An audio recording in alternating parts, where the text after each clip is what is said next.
Está na altura de recebermos, como anunciamos, hoje no espaço de entrevista, o deputado do PSD, Cristóvão Norte. Bem-vindo ao Inferno, Cristóvão. Muito obrigado. Vale desde já a pena dizer que é alinhado com a linha do Rui Rio, apoia o Rui Rio. E eu faço já esta pergunta. Rui Rio podia ter demitido Feliciano Barreiras Duarte, em vez de esperar pela demissão dele. Se quisesse tê-lo feito, podia fazê-lo? Não o poderia fazer à luz dos estatutos do partido. E, portanto, porque ele foi eleito em Congresso. Porque ele foi eleito em Congresso e, portanto, para ser substituído apenas se demitisse. Se não se demitisse, continuaria a exercer funções. Então quer dizer que Marcos Mendes, no seu último comentário na SIC, no domingo passado, aparentemente não sabe disto.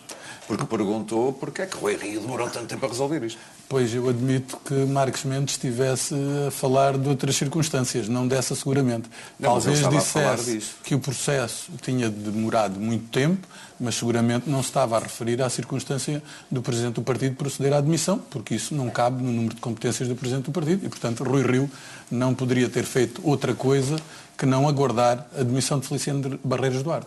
Mas a defesa do Rui Rio também podia ter sido mais eficiente a vir dizer estas coisas quando se viu sob ataque, não só dentro do PSD, mas fora.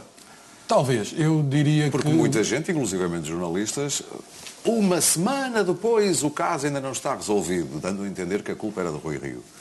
Não, eu julgo que, quem adulterou o currículo não foi Rui Rio e, portanto, desse ponto de vista, Rui Rio não tem qualquer responsabilidade. Diria que, numa primeira fase, ele tomou como boas, como qualquer um de nós de boa fé talvez viesse a tomar nas mesmas circunstâncias, as explicações que lhe foram dadas.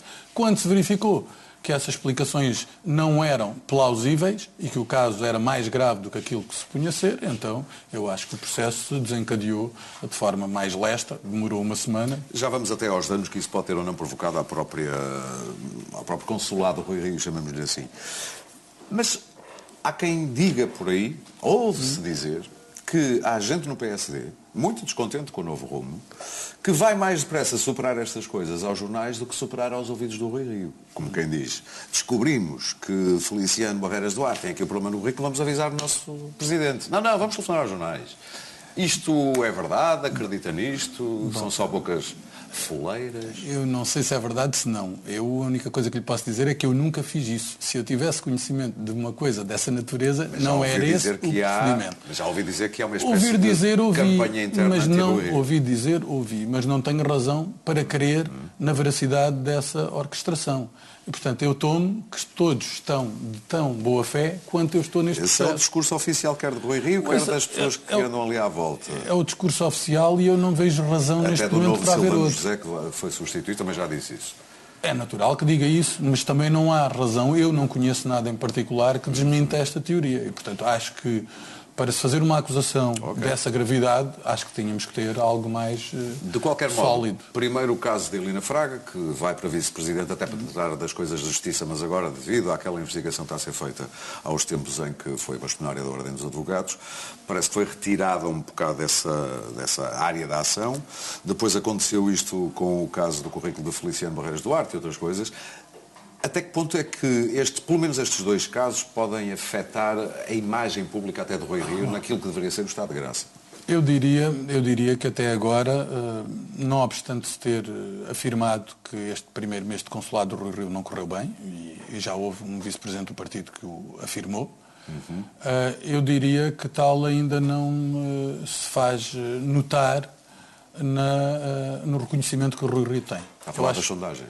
Eu estou a falar das sondagens e não só das sondagens. Eu acho que o Rui Rio construiu uma imagem muito sólida, de muito rigor e muita seriedade, e julgo que nenhum destes casos tem impacto decisivo na apreciação que os portugueses fazem. Quem diga que a primeira reação apressada quando soube do problema do currículo que devia ter sido outra? Talvez, mas é uma imagem construída de forma muito meticulosa e corresponde largamente à assunção da forma impoluta como assume as coisas na política, e eu julgo que isso não desaparece de um dia para o outro. Pegando em Assunção Cristas, como é que está a entender este crescimento, nem que seja de peito feito, apesar das sondagens não darem para já a demonstrar isso, mas esta tentativa de Assunção Cristas querer liderar, pelo menos, se não mesmo ganhar as eleições, liderar a direita na oposição ao governo? Bom, eu diria o seguinte: houve, ao longo dos últimos anos, um processo muito complicado para o PSD e para o CDS.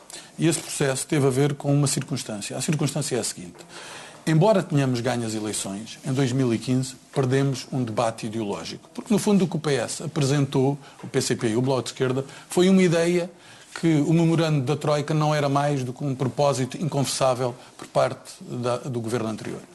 E, tendo ganho as eleições, perdemos esse debate. E esse debate, em larga medida... O governo anterior também gostou e disse-o de ir além da Troika. Portanto, é natural que se cole essa imagem. Eu acho que qualquer governo, naquela circunstância, dificilmente poderia ter outro discurso. Porque, independentemente... Além da Troika?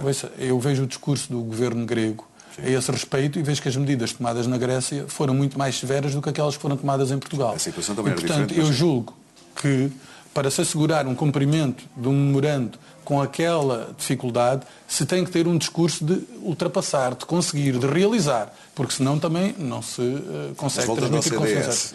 Eu acho que há aqui um problema, e o problema basicamente é este. É que o PSD e o CDS, sobretudo o PSD, porque o CDS sempre ocupou o espaço político mais à direita, passou a ser interpretado como um partido mais radical, mais sectário, abandonando o campo moderado. E isto é uma questão de percepção que é muito importante. Portanto, eu julgo qual é a mensagem? Que a estratégia... Os senhores apostam no centro mesmo. Claro, e o PSD sempre apostou no centro. Temos menos de um minuto. Isso é uma pena. O banho de... Isso é uma pena. O banho de ética tem data marcada ou não? Ouça, é porque isto é o regabof de quem vos critica e de quem está à espera dele também. As formulações podem não ser as mais interessantes e pode-se depois virar o feitiço contra o feiticeiro. Alô, Rui Rio. Vamos lá ver uma coisa. Nós estamos a falar de uma questão de forma. Ou seja, uma frase do Rui Rio a respeito do que entendia ser essencial para a política portuguesa. E eu acho que confundir essa questão de forma com a substância, ou seja, com a forma como Rui Rio sempre se conduziu e os princípios que ele sempre defendeu na sua ação política, acho que é confundir o inconfundível. Cristóvão Norte, muito obrigado por ter vindo. Eu. Deputado do PSD, estamos aqui a falar do estado do PSD nesta altura. Quanto ao inferno por hoje, já está tudo dito, já sabe. O inferno